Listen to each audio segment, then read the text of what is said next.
volt metre frequency metre আৰু M metre উইথে bulb connection কৰিম প্ৰথমে আমাৰ কানেকশ্যন হ'ব ভল্ট মিটাৰত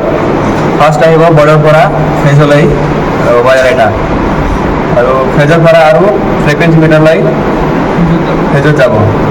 তাৰপিছত ফেজৰ ফেজটো ফ্ৰিকুৱেঞ্চিৰ পৰা আৰু ফেজটো যাব এম মিটাৰলৈ ছেকেণ্ডত আহিব নিউট্ৰেলটো বৰ্ডৰ পৰা আহিব ভল্ট মিটাৰলৈ আৰু ভল্ট মিটাৰৰ পৰা যাব ফ্ৰিকুৱেঞ্চিলৈ তাৰপিছত এম মিটাৰৰ পৰা এটা ফেজডাল আহিব আমাৰ লাইটৰ আৰু লাইটৰ পৰা নিউট্ৰেলটো যাব আমাৰ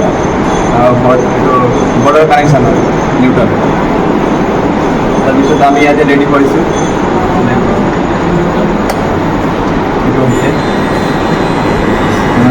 এইটো হৈছে আমাৰ নিউট্ৰেল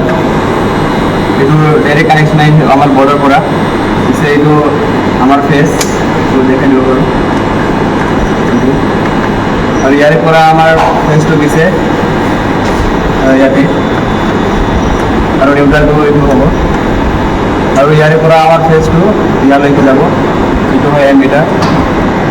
আৰু এইটো ফেজ হয় এইটো ডাইৰেক্ট বাল্বত কানেকশ্যন হ'ব আৰু বাল্বৰ পৰা এটা নিউট্ৰেল ডাল আহিব ইয়াতে ভল্ট মিটাৰত